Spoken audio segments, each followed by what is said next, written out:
In the years since the division of Germany, West Germany had flourished as a democratic, capitalist country, while life in communist East Germany had declined.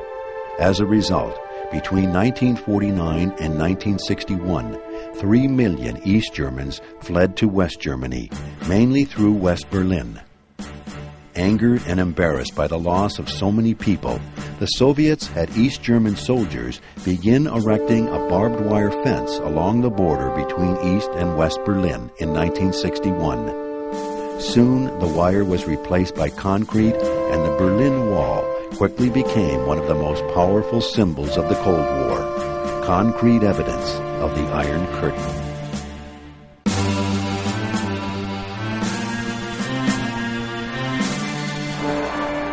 In 1959, during the waning years of the Eisenhower administration, Fidel Castro led a revolution in Cuba, 90 miles off the southern tip of Florida, that evolved into the first successful communist revolution in the Americas. In response to Castro's takeover of several U.S. companies, the U.S. government instituted an embargo against Cuba. Castro began accepting both economic and military aid from the Soviet Union. In 1960, President Eisenhower approved a secret plan to have the CIA train and arm Cuban exiles, people who had fled Cuba after the Castro Revolution, to overthrow Castro and end communism in Cuba. After Eisenhower left office, President John F. Kennedy approved the invasion. On April 17, 1961, the American Navy landed a group of about 1,500 Cuban exiles in the Bay of Pigs on the south coast of Cuba. At the last minute, President Kennedy canceled U.S. air support in an attempt to conceal U.S. backing of the invasion, and without air support, the invasion collapsed. In the summer of 1962, to help protect Castro's communist regime, Soviet leader Nikita Khrushchev secretly began building intermediate-range ballistic missile launchers in Cuba. Missiles with atomic warheads launched from Cuba could reach American cities within minutes. After an American spy plane revealed the construction of the missile bases in Cuba, President Kennedy demanded that they be dismantled and returned to the Soviet Union. The U.S. Navy blockaded the island so that ships potentially carrying missiles would be intercepted. Armed warships were there manning the line, and every day Soviet freighters carrying missiles would get closer and closer. Were they going to turn back? Would they try to break through the line? Would war break out? It was genuinely, people were frightened, and with every reason. It shall be the policy of this nation to regard any nuclear missile launched from Cuba against any nation in the Western Hemisphere as an attack by the Soviet Union on the United States, requiring a full retaliatory response upon the Soviet Union. That autumn, the entire world watched and waited as Soviet ships steamed toward Cuba. American ships stood ready to attack. On October 24th, convinced that the U.S. Navy would not back down, the Soviet ships turned back. Several days later, Khrushchev officially backed down. In exchange for a U.S. pledge not to invade the island and Kennedy's secret pledge to withdraw missiles from Turkey, the Russians agreed to dismantle their missiles in Cuba. The Cuban Missile Crisis was as close to nuclear war as the world had ever come.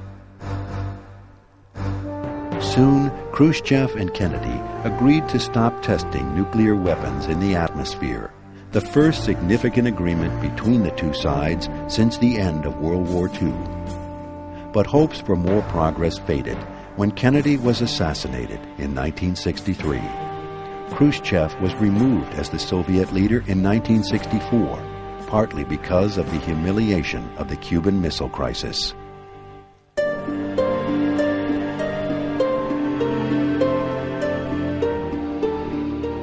Since the Eisenhower administration, the U.S. had subscribed to the domino theory, the idea that if one country fell to communism, other neighboring countries would soon follow.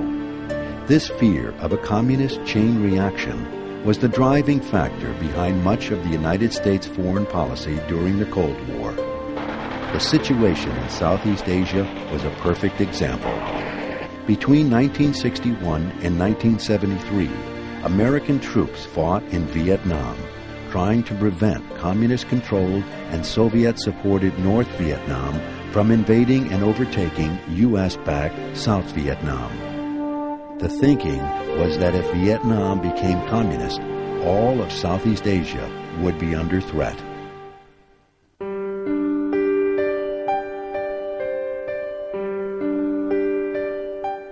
President Richard Nixon, who'd been elected in 1968, came to believe that it was time to loosen the American Cold War policies that had been in place since the 1940s.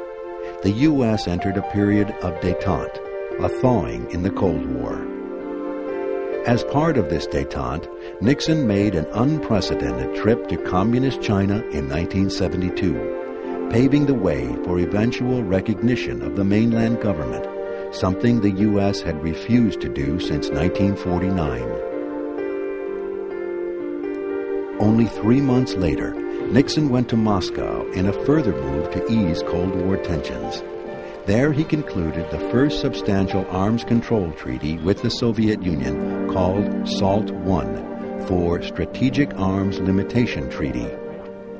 It was the beginning of a series of arms control agreements between the two superpowers over the next 20 years.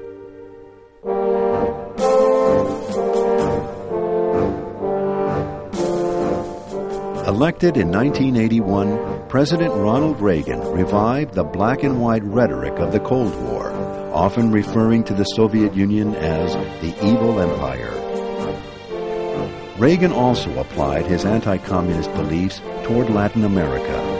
The United States had long considered South America to be part of its sphere of influence. Now, Reagan regarded any movement away from America's influence as communist. He strongly supported a military-backed regime in El Salvador by funneling billions of dollars in aid against a leftist reform movement. In Nicaragua, after a revolutionary group called the Sandinistas overthrew the U.S.-backed dictator in 1979, Reagan backed a conservative rebel group called the Contras with weapons and money. Congress opposed Reagan's policies and banned military aid to the Contras. Nevertheless, the Reagan administration continued the operation in secret, diverting money made from illegal arms sales to Iran to fund the Contras. The scandal became known as the Iran-Contra affair. Reagan also vowed to make America's military strong again, pledging, "We must find peace through strength." The cost of building up the military was tremendous. Over a 5-year period, the United States spent $1.5 trillion on defense and helped create a huge budget deficit. Reagan's stepped-up defense spending included funding for the partially space-based Strategic Defense Initiative known as Star Wars. To prevent the U.S. from gaining a military advantage, the Soviets tried to match U.S. defense spending. Already plagued with problems, however, the Soviet economy could not sustain the increased expenditures. Soviet leader Mikhail Gorbachev knew that he could not repair the collapsing Soviet economy without cutting down on military funding, and in 1985 he began a series of summit meetings with President Reagan. In 1987, Gorbachev and Reagan signed the Intermediate Nuclear Force Treaty, or INF, an agreement to dismantle short and medium-range nuclear missiles.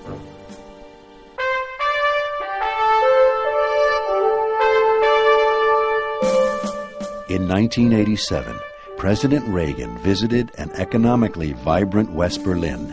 He stood at the Berlin Wall and challenged Mikhail Gorbachev. General Secretary Gorbachev, if you seek peace, if you seek prosperity for the Soviet Union and Eastern Europe, if you seek liberalization, come here to this gate. Mr. Gorbachev, open this gate.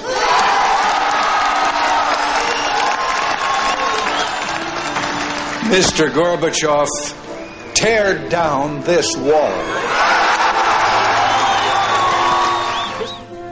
Gorbachev seemed to be moving the Soviet Union in a different direction than previous Soviet leaders. He instituted glasnost, a policy of political openness. Under glasnost, people could speak openly about problems in the Soviet Union, and Gorbachev instituted perestroika, a restructuring of the outdated and failing Soviet economy. Perestroika allowed for limited free enterprise in Russia. The spirit of glasnost and perestroika stirred the people of Eastern Europe to end communist regimes peacefully. Thousands of East Germans went to Czechoslovakia, hoping to get visas to go to West Germany.